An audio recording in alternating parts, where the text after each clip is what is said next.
I had Mike Johnson on my show about 2 months before unexpectedly he became the speaker, when he just became like the ninth compromise. Mike Johnson on your show? Yeah, I interviewed Mike Johnson. And the reason I interviewed Mike Johnson was because he would not go on your show now. Oh, no. But this is why. This is so interesting. I didn't know This is why. So, yeah, just by chance, I interviewed Mike Johnson. The reason was because Christopher Wray went before a committee on which he sat in the House, and Mike Johnson grilled him about FBI spying, about the involvement of the intelligence communities in our politics, about the attempt to censor the internet coming from the intel agencies. And he did it with this great kind of intellect, but also this very effective demeanor.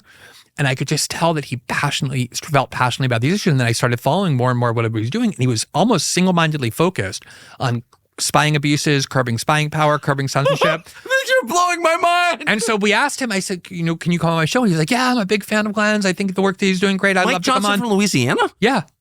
And he came on my show. No, you can go watch the interview. And I'm hard to shock you or shocking me. I had him on my show. And after this interview, I was like, I love him. One of the things we spent the most amount of time on was FISA reform and the need for FISA reform. Come on, Glenn. Tucker, I'm telling you, FISA reform was coming up in about 3 months, where they had to extend the FISA law that allows the FBI, the CIA to spy on American citizens, the NSA, without really any reforms. And he was determined. It was like his big issue. That's why he was on my show. That's why he liked what my work was. He was like, we cannot allow this FISA law to be renewed.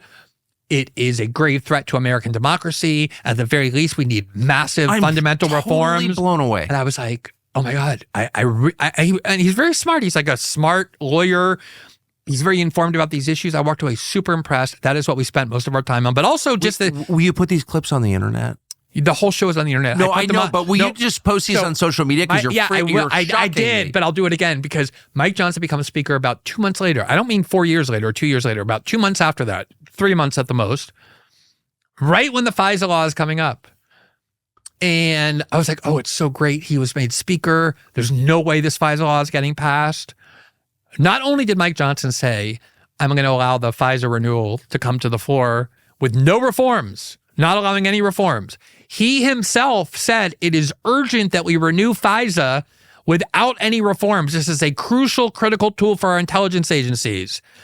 And I put that clip everywhere when that happened, showing where just 2 months earlier. Did you butt them together? Yeah, of course. I was attacking the shit out of Mike Johnson. And then somebody finally asked him, like, but you've been saying all along for years, for the last 2 years, that you vehemently oppose this.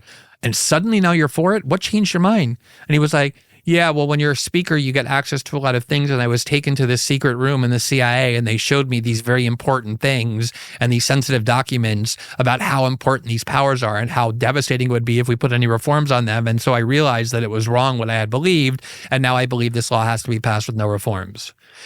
You don't have smart people like that. He was already in Congress. He had access to classified information, getting briefings, secret briefings. You don't have people that invested in position who with one meeting, I can see someone really being affected by that. Like, oh, these guys with big medals on their chest take you to like a super secret room inside the CIA, like with all these locks and codes and things on the wall, and you're all impressed. You're like, oh my God, I can't challenge this. He's a very smart guy. I don't believe he changed his mind. So the question is, why did he? I don't know. I really don't. But I know that the person that was on my show 2 months earlier no longer exists. Wow. I can honestly say that's one of the most shocking things I've heard in a long time, because I didn't, I should also echo what everyone else who's ever met him will say, which is nice guy, not a mean man or anything like that. No, great guy. Like he adopted kids. He totally. I mean, just everything he says about decency, respect for everybody. No, I was even saying today that he was, with the whole thing about the question of whether this new trans lawmaker was getting to use the bathrooms. He was asked about it, and he was just like emphasizing the need for respect and decency and civility, even if, things yes. And I believe he believes that. Like, I believe he is in connection with the best parts of Christianity and takes them seriously and conducts himself that way and always has. Nothing against Mike Johnson personally, quite the contrary. But to watch that happen was, as cynical as I am.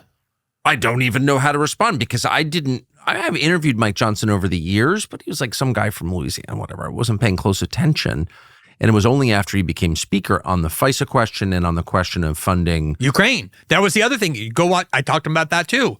He was like, he did say he wasn't at all like, say like Matt Gaetz type or, Tom Massey, like we can't fund that war. He wasn't saying that. He was like, we can't let Russia win, but he was still pretty skeptical. But it was really on these questions of FISA and the CIA and the FBI and spying powers and internet censorship powers where he was passionate and vehement. That's why I had him on. You're making the hair on my arms go up because I agree. Look, I'm not alleging anything because I don't know anything. I didn't even know that he was that invested on precisely the opposite side. But he's made all these things possible. And I had a conversation with him off camera, so I probably shouldn't be too detailed about it. But he said something that I thought was like not only nonsensical, but like insane, like crazy. And it just didn't make it was internally incoherent. And he's not stupid, as you said. And I got upset and I was like, that doesn't make any sense at all. And he just kind of said, no, it does make sense. It does. It was like there was no answer. It was just like, wow, this is. I saw this with Obama too. You have to especially for people who are kind of new to power, right? Like not Nancy Pelosi or Joe Biden or Mitch McConnell, people have been in these positions for decades. Mike Johnson went from a very backbench member of Congress to the third in line who controls the House of Representatives. Just unlimited amount of pressure that comes from multiple directions to force him to align himself with whatever the agenda is of the people who rule Washington. Same thing happened with Obama. I believed Obama when he talked for 2 years when running for president about how he's a constitutional law professor, how he believes so much in the core rights of the Constitution, like habeas corpus, the right to contest your imprisonment, to have evidence presented against you at places like Guantanamo and elsewhere, how he wanted to uproot the worst abuses of the Bush-Cheney war on terror. And then he gets into office and not only doesn't uproot them, but he starts extending them because, again, these generals come, including the ones he likes who went to Princeton, like David Petraeus, the ones who dazzle Obama, and give him secret briefings about all the blood that's going to be on his hands if he does any of the changes he spent 2 years promising. And then suddenly on a dime, he switches. And there's a lot of other pressure you can imagine as well, like the stick, as you said. And anyone who thinks that that our intelligence agencies are above these kinds of things, the naivete required to believe that is... Well, they're not above. Of course, they've done it. This is their currency. It's just amazing having spent, all this time in Washington with all these people I have just, who I know. And by the way, in some cases, like Mike Johnson, I like it. You can't really reach another conclusion other than there's something very heavy duty going on behind the scenes, like really profound going on.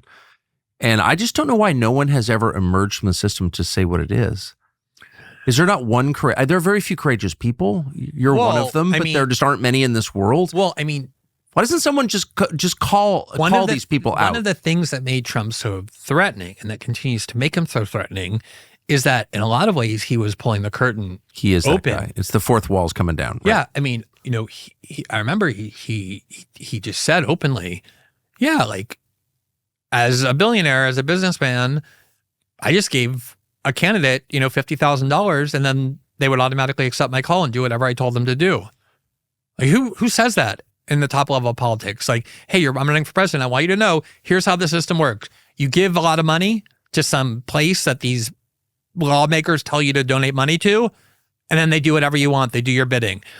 When in that 2016 debate, when he started railing against the evil and the stupidity of the Iraq War because his principal opponent at the time was Jeb Bush, who was backed by the establishment, and the audience started booing, as though America was rising up in defense of the Bush family. He was like, oh, these seats here, these are all the big Republican donors. That's the only people who are booing me because they're supporting Jeb Bush.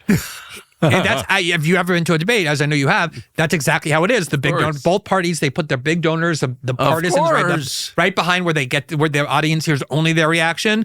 So Trump constantly was sort of doing that. Here's how things really work. And then once he started getting targeted by these agencies, by the CIA, the FBI, starting with Russiagate, but the Steele dossier, what Jim Comey did, leaking that to the media, and then all those investigations, that's why he started saying these intelligence agencies are corrupted to their core. They're filled with people who have their own politicized agenda. We're supposed to have an elected leader, democratically elected leader, who supervises these branches and these agencies and the executive branch, and their duty is to carry out his policies. But they don't. They subverted his policies. They sabotaged them because they didn't agree with them. They were like their own branch of government, completely powerful. And he's the first one, I guess, since Dwight Eisenhower, who tried to warn of this on his way out after spending 8 years. And obviously the intelligence community and military industrial complex was way smaller when Dwight Eisenhower tried to warn of how much of a threat it was to democracy in his farewell address. It was before Vietnam, before the real buildup of the Cold War, obviously before 9/11. They're sprawling now. They're almost impossible to even analyze or quantify. And Trump is the only one who's trying to say these institutions are radically corrupted. At their root, they're rotted. And that's why he's trying to choose people. You know, he picks some like comfortable institutionalists and status quo perpetuators like Marco Rubio, Elise Stefanik, John Ratcliffe, people like that, just to give Washington a sense of, okay, there's some people here we're good with. But then the people that he picked who share his view that these institutions require radical overhaul. They're just undemocratic, unaccountable, there are corrupted. 3 of them. Those are the ones they're trying to destroy. Well, there's Tulsi, there's Matt Gaetz, there's RFK Jr., and a little bit to some extent Pete Hegseth. I mean, he's not really ideologically unaligned, but the problem is that he doesn't come from the Pentagon bureaucracy. That's what they care about most. That's $1 trillion agency. You know how many wheels that greases in Raytheon and Boeing and General Dynamics? That's what they care about most, is making sure that money goes where it's supposed to go. That's why they're concerned about him. But the people who aren't the ones that Kamala could have picked easily are the ones who they're most out to destroy, because that's what these permanent power factions are, is they are their own government and they wield the most power. And they have considered Mike Johnson no threat at all. It's like, let's take him and do what we have to do. Thanks for watching our YouTube channel. We hope you'll subscribe to it. And by the way, you can hit the little bell on there and get notifications every time we produce a video. We hope you'll do that also.